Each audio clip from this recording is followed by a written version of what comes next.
Hello guys! Guys, magluluto tayo ngayon ng piniritong isda. At dahil nakabili si Hubi ng sardines ba to guys? Ayan o, ayan yung manamsi. Na 1 kilo ay dito ako magluluto sa labas sa balkon. Ayan, diyan ko ipapakita sa inyo guys. Teka, ayan guys, so diyan ko piprituhin at lalagyan ko ng eto guys, yung aming kawali na pwedeng masunog. Kasi guys, alam nyo guys, ano ba tawag nito? Maamoy sa loob at mag-ano yan siya, magtatamsik-tamsik, talsik, ano ba yan yun? At syempre guys, pag gano'n na ay medyo mas maganda dito sa labas.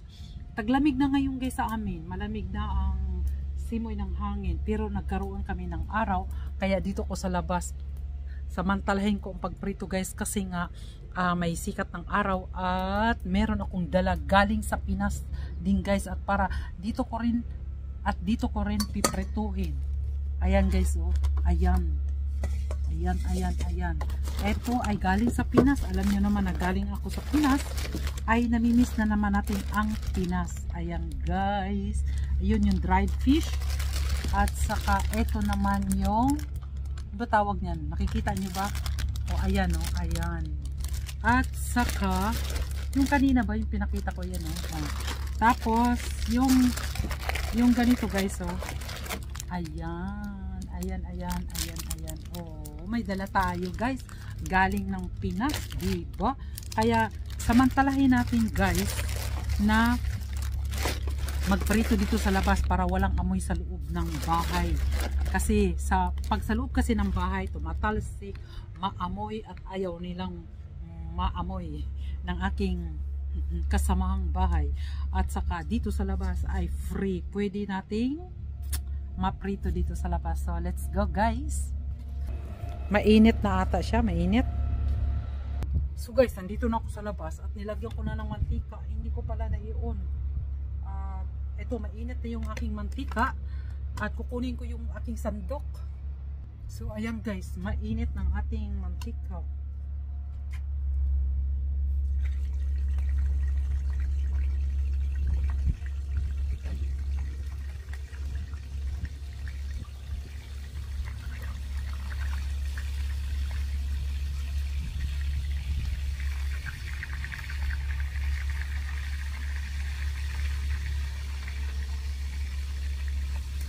Handsome yan.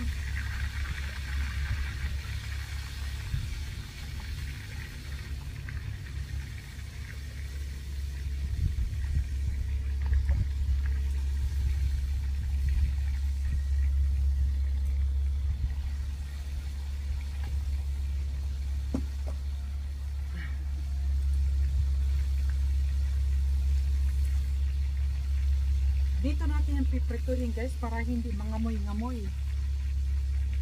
Diba?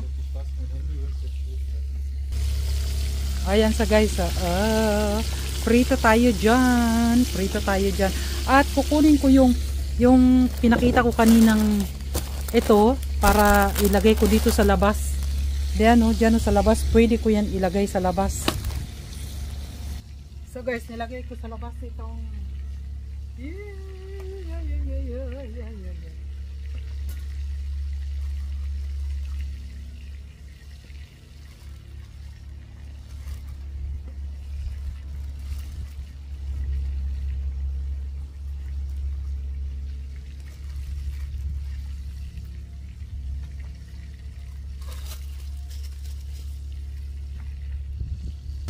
so ayan na guys, diba?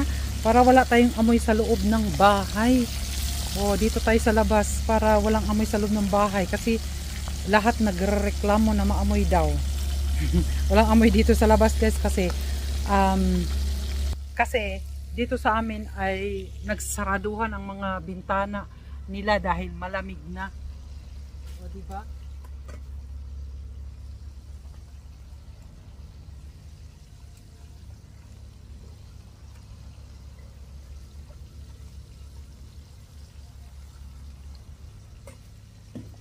Diba guys? So ayan guys, oh, kakapisik niya lang. At alam nyo guys, kung ano na, kung luto na ba, ay pag lumabas na ang kanyang mata. Titingnan nyo guys diyan sa mata. Ayan oh, sa mga mata ni Angelita, pag pumutok na ay pumutok, lumabas ay ibig sabihin luto na siya. Babalik ta rin na natin yung guys. Wag lang akong pisikan, wag lang yung aking pisikan dahil pumisik na siya, kakapisik lang niya. Ano ba tawag niya? Yung mantika ba? Tanggalin ko na yung ang aking cellphone kasi ako lang guys ang ako lang ang naghahawak ng camera eh.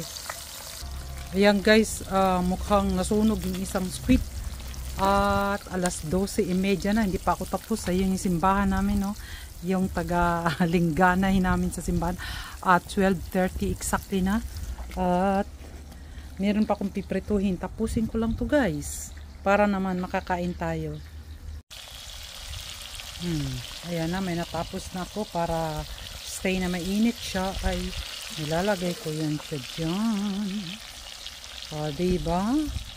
So antay pa natin na matapos at makakain na tayo ng ating lunch. At may sasabihin niya pala ako sa inyo guys, isang tip ha, kasi naranasan ko na to, yung tungkol nga sa amoy. Dali lang ha. Yung tungkol guys sa amoy na sinasabi ko, itong mga ito na to, kahit nakapack siya, ayan, ibalot niyo yan guys ng maayos sa newspaper tulad nito. Ayan, sa papel o kung anong meron kayo dyan, ayan, sa papel. At ibabalot nyo ng maayos yan guys, kasi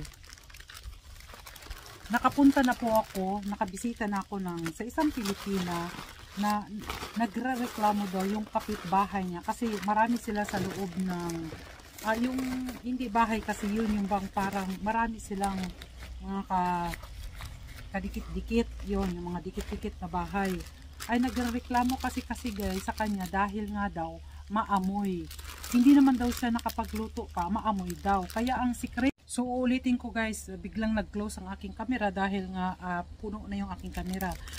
Ulitin ko pala yung tips ko na kailangan yung itong mga dried fish na to, ilalagay nyo sa plastic at kung aluminium meron, okay din, at ibabalot nyo pa rin ng papel o newspaper at ilagay sa ref.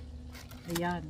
Kasi guys, kahit ilagay nyo yan sa ref at hindi nyo pabalutin ng maayos yan, na walang papel at walang aluminium o naka-plastic, ay mangangamoy talaga yan guys kung magbukas kayo at lalabas talaga ang amoy niyan pag bumunoksan nyo ang ref. At kung marami kayong kasama dyan sa loob, hindi sa loob ng bahay kundi door to door na bahay, mangangamoy talaga yan. Kaya ang tips ko sa inyo, balutin nyo ng maayos at lagyan nyo ng papel para hindi siya mag-absorb yung, kasi yung sa ref diba nagkakaroon siya ng hamog, hindi yung tubig, hindi rin basta lamig, ay para ma-absorb siya ng nitong papel. Kaya para siguradong walang amoy na lalabas, ay gaganon niyo guys ha, ilalagay nyo sa newspaper or papel. Ilang beses ko na sabihin. Yun lang guys, gusto ko lang mayano sa inyo kasi ulit-ulitin ko, nagbisita ako sa isang Pilipina na galing sa Pinas, binigyan niya ako ng mga daing, ay nagrereklamo daw kasi yung kapitbahay niya. Wala daw siyang amoy kasi wala siyang maamoy kasi immune na siya noon sa kanyang sariling amoy doon. Hindi natin alam yan na yung kapitbahay ay nagsispray daw yung mga ganito ganon. Hindi ba naman nag-spray, ay pagpasok ko pa nga lang sa loob ng bahay niya ay nangamoy na talaga. Kaya ang sabi ko sa kanya, balutin mo yan ng alo at balutin mo yan ng newspaper o papel. Kasi nga talaga mangangamoy yan guys. So, yun lang guys ang aking tip at maraming salamat sa mga sana'y may makuha kayong may makuha kayo sa video kong ito na kailangan isipin din natin na pag hindi natin naamoy yan, maaamoy yan ng iba. At syempre ayaw ng iba yung amoy niyan. Kaya nga dito ko sa labas nagprito kasi ayaw ng anak ko ang amoy sa loob ng bahay at ayaw ko rin. O di ba? At dito sa labas, fresh air, at nag-i-spread naman yung ano, at saka kalapad ba naman ito, hindi yan maaabot sa kapitbahay. Kung maabot man yan sa kapitbahay, saglit lang yan kung bukas ang bintana nila. At ngayon ay parang mga sirado ang mga bintana kasi nga magwi-winter na kami. So yun lang guys, thank you very much for watching. Bye bye!